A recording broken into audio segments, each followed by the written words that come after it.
कि भगवान के अवतार का चौथा कारण मैंने आपको विस्तृत रूप से सुनाया। पांचवा कारण सुनाने जा रहा हूं। बोलिए सच्चिदानंद भगवान की।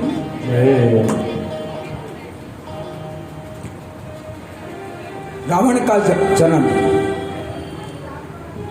श्री राम जी के अवतार के पहले हो चुका था, ये तो आप सबको पता है। रावण पहले ही पैदा हो गया था और यही पांचवा कारण है।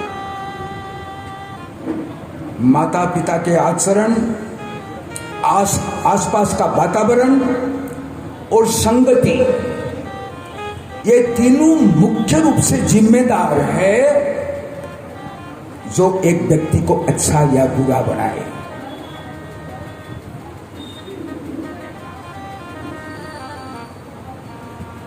अनुवंश के कारण रावण में पिता के गुणों का प्रभाव पड़ा।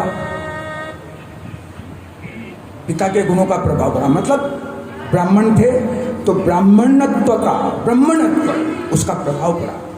असुर होने के बाद भी रावण के मन में ब्राह्मणत्व जो था उसके चरित्र में वो था।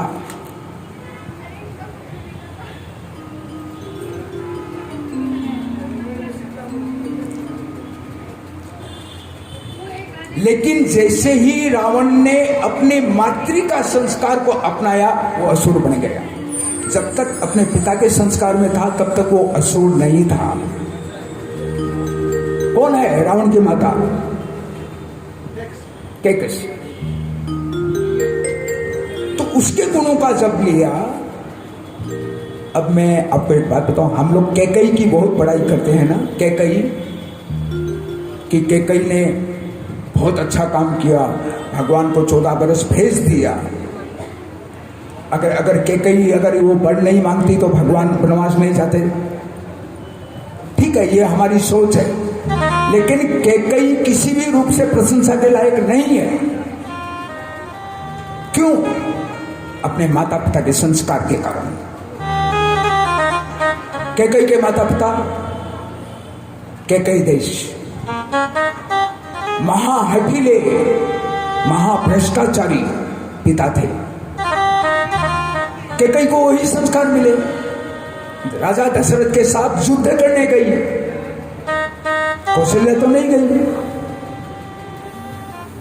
जब एक औरत अस्त्र चलाएगी तो उसकी विवेचना कैसी होगी, ये आप जरा सोचो।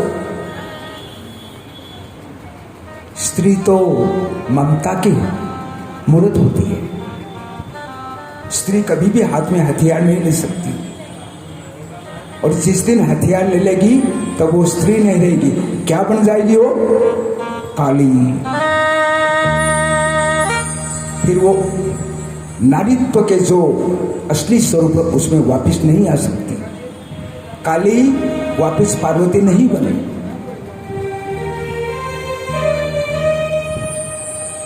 तो कहने का मतलब है संस्कार ही सब कुछ।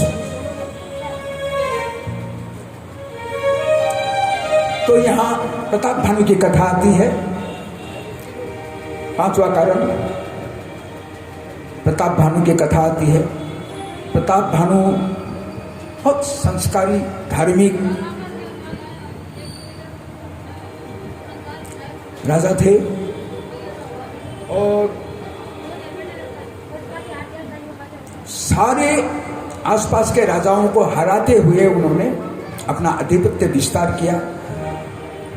उसी में एक राजा था, वो अपने राजपाट छोड़कर दूर चला गया। राजा प्रताप भानु जंगल गए किसी कारण से शिकार के लिए। वहां वो दिग्भ्रांत हो गए, रास्ता भूल गए, तो वहां उसको वो प्रताप भानु से हारा हुआ जो राजा था वो मिला। लेकिन कैसे मिला? एक तपस्वी वेश में। उसका नाम था एक तनु।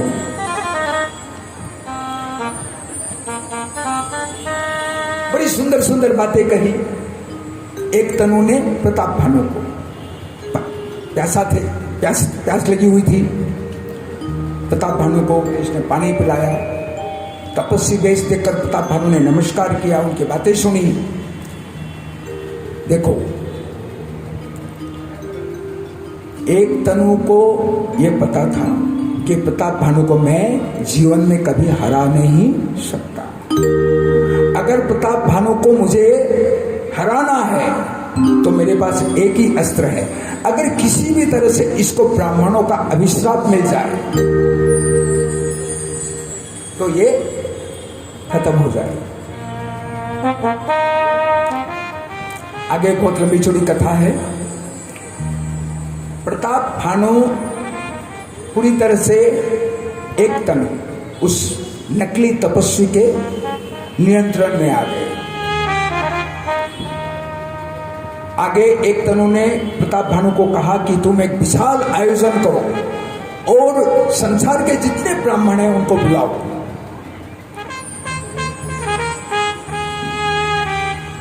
बुला के उनको भोजन कराओ, ठीक है। ब्राह्मण भोजन से बहुत खुश होते हैं।